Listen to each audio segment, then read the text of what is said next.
Thank you very much, everybody. Thank you, Peter, for that kind introduction, for the great work you're doing for the Canadian Armed Forces. And also, I'd be remiss if I didn't use the opportunity publicly to congratulate you on your recent marriage.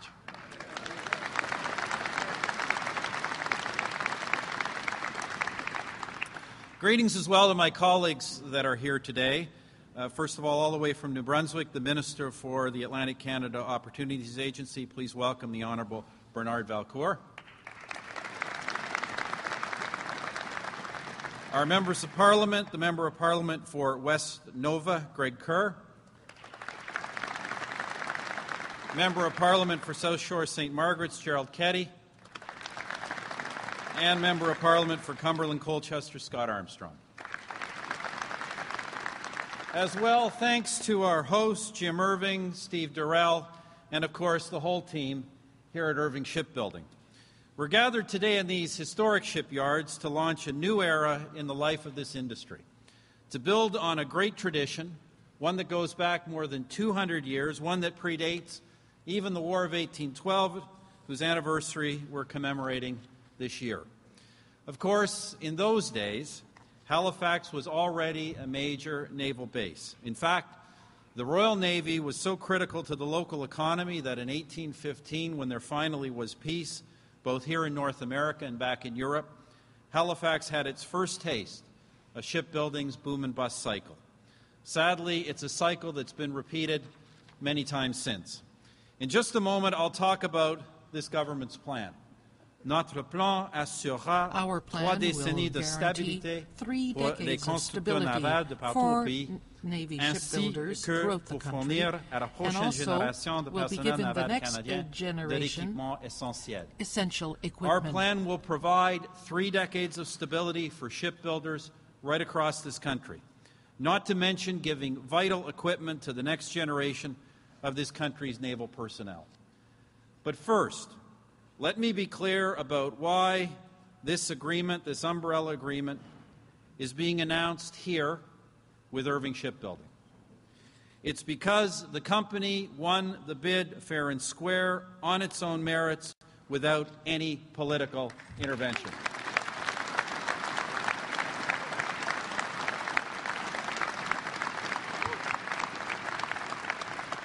If you've read the papers, you know that some politicians, including the national leader of the NDP, didn't want an open competition.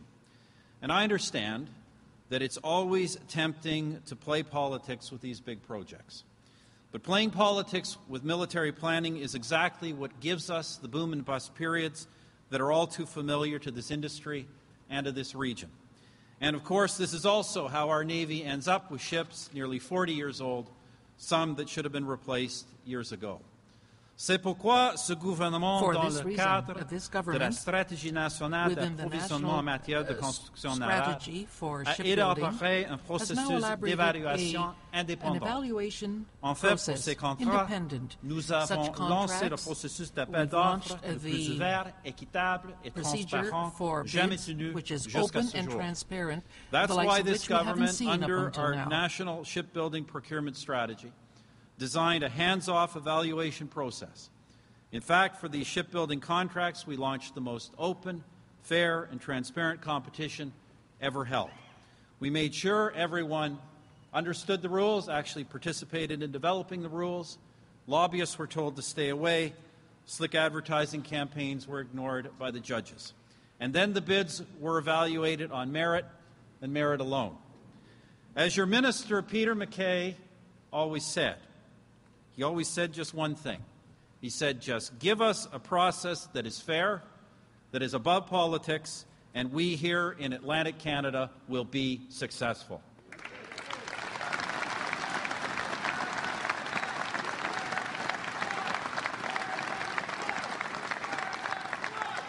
And I'm proud to look each and every shipbuilder in the eye and say that merit and merit alone, that is why this shipyard won the contract.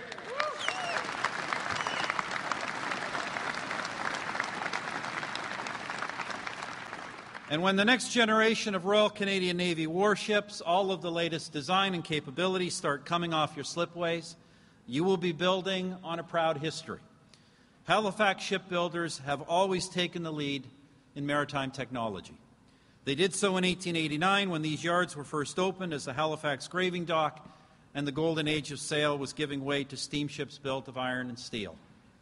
They did so again during the First World War, as Halifax faced the challenge of quickly rebuilding these yards after the explosion of 1917. During the Second World War, to relieve the pressure on beleaguered British shipbuilders, Nova Scotians began turning out major warships, such as the famous Tribal class, the first all-Canadian-built destroyers.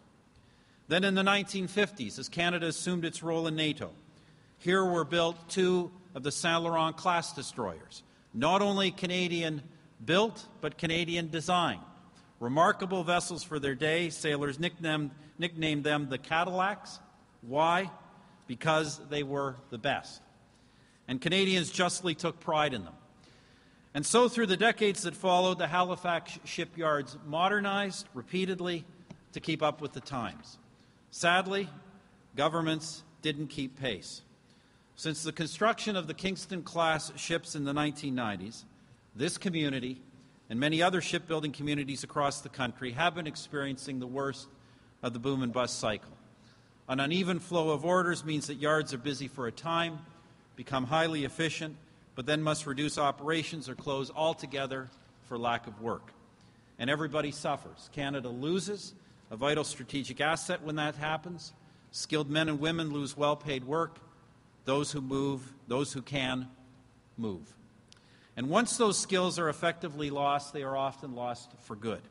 Communities gutted in this way can take years to recover. That's just bad. It's bad all around. Bad for communities and industry, bad for the Navy, bad for Canada. Therefore, this time, our government has launched the long-term strategic national shipbuilding procurement strategy. Under the umbrella agreement that we're announcing today, Irving Shipyards has become a partner of the Government of Canada to build ships for the Royal Canadian Navy over the next 30 years.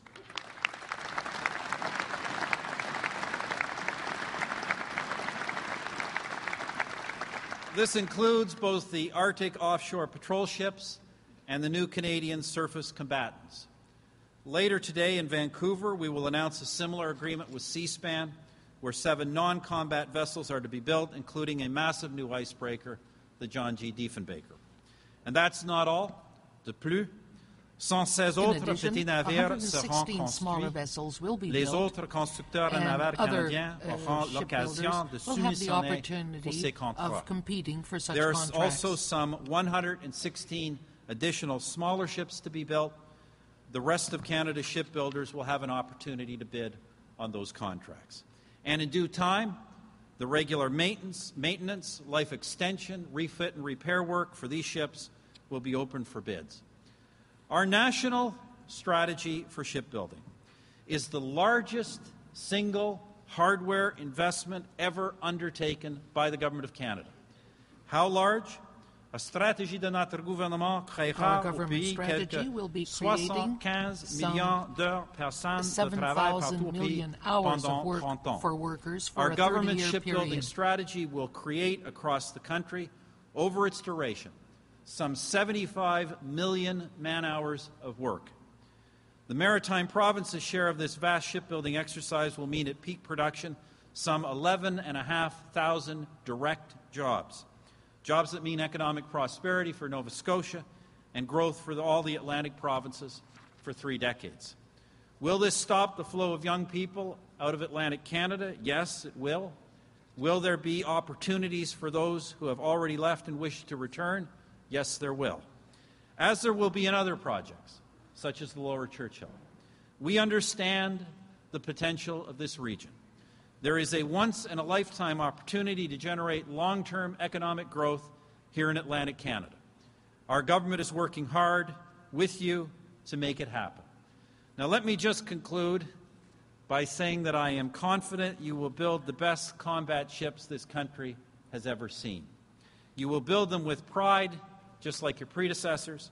You will set a new standards for innovation and excellence in shipbuilding with Canadian designs.